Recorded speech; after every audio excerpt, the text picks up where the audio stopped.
What's up guys, Jeff Cavalier, AthleteNext.com. Another Bodyweight Wednesday workout video here for you. This time covering the back. An area that a lot of guys say, hey, how the hell do you cover that if I don't have a pull-up bar? I would recommend you get a pull-up bar. They're not that much money. They are very, very versatile. They're going to allow you to do a whole lot of other things. But in Athlete Zero, we say you don't need anything. You don't need bars, bench, bands, pull-up bars, nothing, and we can get your workout. Today I'm going to show you how to hit your upper, your mid, and your lower back, all the areas that you need to hit if you want complete low back development, okay? So, first of all, upper back, get on the floor, put your elbows on the ground like I'm showing you here. This is a back widow. We actually use this in our Athlete Zero program. You drive your elbows into the ground. You can keep your feet flat on the floor, and what you're doing is you're driving the lift of your torso, your upper back, off the ground via the elbows. Don't push through your feet. They're just there for support if needed, but you really want to be able to push through the upper back. That's how you're going to engage the rhomboids. That's how you're going to engage the traps. That's how you're going to engage the posterior delts to try to get you up and off of the ground. Okay, you go, and the key here is to hold each repetition, try to stick it, hold the contraction, make sure that you got up there because of the back and not because of momentum. Next, we move on to the lats, more in the mid-back and the meaty area of our back. And yes, we can work this too, especially if we have nothing to use, because what we have to do is, as I always tell you, look around, look at your surroundings, utilize some creativity, and you can get the job done. So here, I've broken out a pair of pants on a slick floor, and I have to say, this ain't all that slick. This is concrete. I could do it though, a little bit more friction, but it's going to make it a little bit tougher than, say, if you have a hardwood floor or linoleum floor or something like that. But the idea is you get yourself all the way to this fully outstretched position. Okay, I have my feet all the way back behind me. I have my arms all the way out straight in front of me. And what I do is I initiate this complete total body pull down or pull over or drag all the way up to the top position.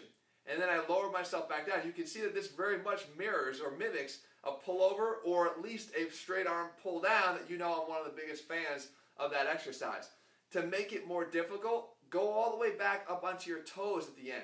So you're basically in a push-up position to then pull yourself out of. If you want, you can actually drag your whole shin against the ground until you're up to the point where you then can pull the rest of your body up. So you can unweight some of your body by allowing your knees and shins to touch the ground. And finally, sort of a combo exercise. I think one of the most important things you could do when you're training your low back is to train it with the muscles it prefers to work with. So it likes to get some help from the glutes, and it's also going to like to get some help from above, from the lats that obviously tie in to your low back. So you can do that with this variation of basically a Superman, right? We're going to do it with our arms behind our body though, and you can see very subtly that I'm actually rotating my shoulders back with each repetition. So I'm even trying to get a little bit of external rotation to get the back here, our rotator cuff involved. So I'm actually getting a little external rotation and obviously the squeeze of the lats, and then of course the glutes and the low back working together too. Here the important thing is how long you hold it for. Try to hold it or stick that contraction again for 2 to 3 seconds